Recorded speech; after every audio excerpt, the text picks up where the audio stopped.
જુલાઈમાં હવે જેટલા દિવસ બચ્યા છે એ તમામ દિવસ ગુજરાતમાં વરસાદી માહોલ રહેશે।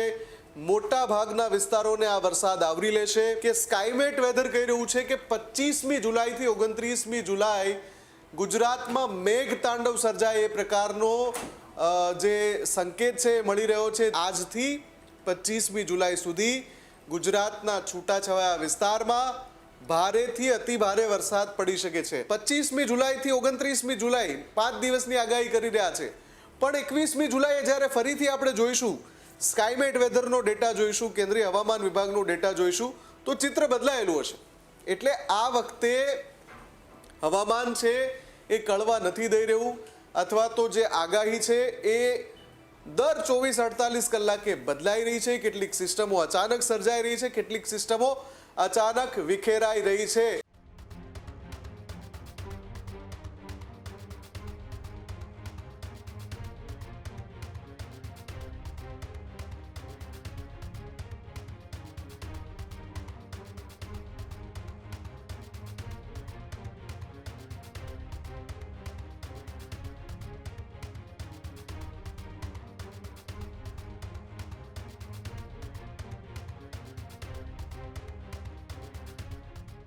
છેલ્લા ઘણા મહિનાઓથી આપણે સતત વરસાદને લઈને ચિંતા વ્યક્ત કરતા આવ્યા છીએ। સૌથી પહેલા શરૂઆતમાં જ્યારે આપણે ચર્ચા કરી રહ્યા હતા ત્યારે એવી ચર્ચાઓ હતી કે સુપર અલ્નીનો, એ વખતે તો જ્યારે એ તીવ્રતા એટલી નહોતી એટલા માટે અલ્નીનોની આપણે ચર્ચા કરતા હતા, ત્યારબાદ સુપર અલ્નીનોની આપણે ચર્ચા કરી, અને હવે તેની વચ્ચે ગુજરાતમાં સાર્વત્રિક વરસાદ પડે તેવી શક્યતા 25થી લઈને 29-30 તારીખ સુધી, લગભગ 1.5 મહિના પછી ગુજરાતમાં ક્યાંક સાર્વત્રિક વરસાદની આશા। કેમ કે દર વખતે ગુજરાતની અંદર 15 જૂનથી ચોમાસું શરૂ થાય એની જગ્યાએ હવે જુલાઈથી શરૂ થયું, અને જુલાઈના અંતમાં સારો વરસાદ।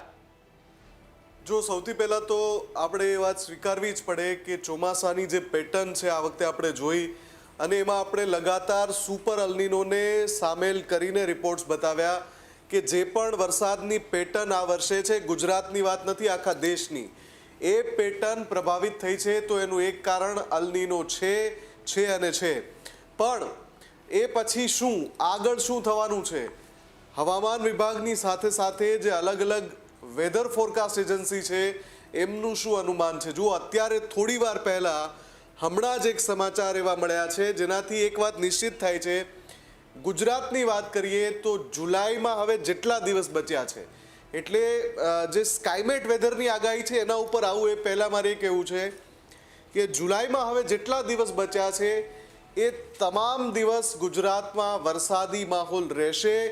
મોટા ભાગના વિસ્તારોને આ વરસાદ આવરી લેશે। આ વરસાદની માત્રા સામાન્યથી લઈને મધ્યમ, ભારે અને કેટલાક સંજોગોમાં અતિ ભારે વરસાદ પણ હોઈ શકે છે। હવે હું તમને એવું કહું કે આવું શા માટે, જ્યારે આપણે એક અહેવાલ બતાવ્યો છે આજે જ કે સ્કાયમેટ વેધર કહી રહ્યું છે કે 25મી જુલાઈથી 29મી જુલાઈ ગુજરાતમાં મેઘ તાંડવ સર્જાય એ પ્રકારનો જે સંકેત છે મળી રહ્યો છે, જે મેપ રિલીઝ કર્યા છે એમાં, અને એમાં ખાસ તો 28, 29, 27, 28 અને 29 આ 3 દિવસ એવા છે કે જ્યાં ભારેથી અતિ ભારે વરસાદ પડી શકે છે। તો અહીંયા વાત શરૂઆત થાય છે 25મી જુલાઈથી। તો હું શા માટે એવું કહી રહ્યો છું કે જેટલા દિવસ જુલાઈના બાકી બચ્યા છે ગુજરાતમાં એ તમામ દિવસ મેઘમહેર થઈ શકે છે। જો થોડી વાર પહેલાં કેન્દ્રીય હવામાન વિભાગે એક લેટેસ્ટ અપડેટ રિલીઝ કર્યું છે, અને એ જે અપડેટ રિલીઝ કર્યું છે એમાં જે પશ્ચિમ ભારત છે કે જેમાં ગુજરાત પણ સામેલ છે, isolated heavy rainfall likely over Gujarat region during 19 to 25 જુલાઈ, એટલે આજથી 25મી જુલાઈ સુધી ગુજરાતના છૂટાછવાયા વિસ્તારમાં ભારેથી અતિ ભારે વરસાદ પડી શકે છે। આ જે અત્યારે હું અપડેટ આપી રહ્યો છું એ થોડી વાર પહેલાં જ કેન્દ્રીય હવામાન વિભાગે રિલીઝ કર્યું છે। એટલે કે એક મજબૂત વરસાદી સિસ્ટમ છે, બંગાળની ખાડીમાંથી બનીને એ સિસ્ટમ આવી, એની સાથે એક બીજું સપોર્ટ છે, રાજસ્થાનમાં એક અપર એર સાયક્લોનિક સર્ક્યુલેશન છે। આ બંને પરિસ્થિતિઓ ભેગી થઈને ગુજરાતમાં વરસાદી માહોલ બનાવી રહી છે, અને એટલે જ કેન્દ્રીય હવામાન વિભાગે આ જે ડેટા આપ્યો છે એ 19મી જુલાઈએ આપેલો ડેટા છે।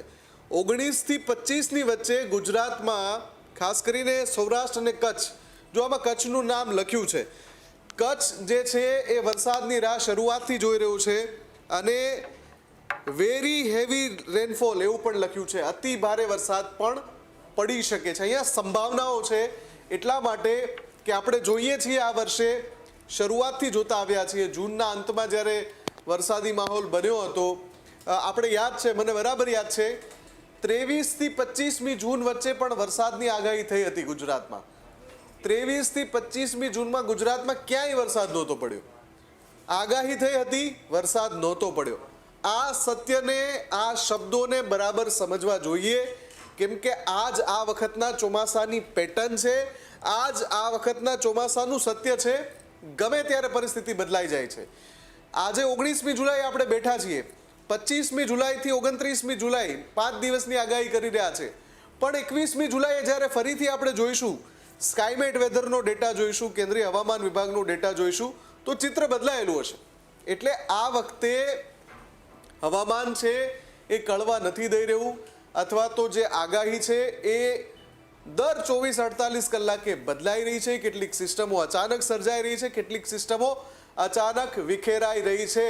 આ સત્યને સમજી જવું જોઈએ કે કોઈ અનુમાન અંતિમ નથી, પણ મોટી વાત એ છે કે કેન્દ્રીય હવામાન વિભાગે ભારેથી અતિ ભારે વરસાદ જે વિસ્તારોમાં કહ્યા ગુજરાતમાં, એમાં સૌરાષ્ટ્ર અને કચ્છનું નામ સામેલ છે, જે વરસાદની રાહ જોઈ રહ્યા છે. વાત સ્કાયમેટ વેધરની, સ્કાયમેટ વેધરે પણ ડેટા આપ્યો છે કે 21 જુલાઈથી વરસાદ પડશે. 21, 22, 23, 24 તમામ દિવસ વરસાદની આગાહી છે, પણ મોટા ભાગે દક્ષિણ ગુજરાત અને દક્ષિણ સૌરાષ્ટ્ર માટે આગાહી છે. મધ્ય ગુજરાત, ઉત્તર ગુજરાત કે કચ્છ માટે આગાહી નથી આગામી 4 થી 5 દિવસ. એના માટે 25મી સુધી રાહ જોવી પડશે. બંને ડેટાને એકઠા કરીએ તો એનો અર્થ એવો સરે છે કે જુલાઈના જે છેલ્લા 10 દિવસ બચ્યા છે એ તમામમાં ગુજરાતમાં વરસાદ પડવાના સંજોગો દેખાઈ રહ્યા છે. ખેડૂત ભાઈઓ છે એ ખેતરમાં ડ્રોન ઉડાવતા હોય છે ત્યારે આપણે એક પ્રશ્ન સતાવતો હોય છે કે જે આપણે અત્યાર સુધી જીપીએસ ટેકનોલોજી વાળા ડ્રોન વાપર્યા છે, જેથી કરીને મોબાઈલ ટાવર છે અથવા તો હાઈ ટેન્શન લાઈન પસાર થતી હોય, કોઈ વૃક્ષો હોય, ત્યારે જે જીપીએસ ટેકનોલોજી વાળા ડ્રોન છે એમાં ટકરાય અને ટ્રેસ થાય છે. પણ એગ્રીવન લાવ્યું છે જીએનએસએસ ટેકનોલોજી ડ્રોન, જેથી કરીને એ ડ્રોન છે એ કોઈ જગ્યાએ ટકરાય નહીં, પોતાની રીતે જ ડિસિઝન લે છે અને મૂવ થઈ જાય છે. જેથી કરીને જીએનએસએસ ટેકનોલોજી ડ્રોન છે એ વાપરવાનો આગ્રહ રાખો. આ જ પ્રકારની તમામ અપડેટ જોવા માટે ન્યૂઝરૂમ ગુજરાતને લાઇક, શેર અને સબસ્ક્રાઇબ કરવાનું ભૂલતા નહીં.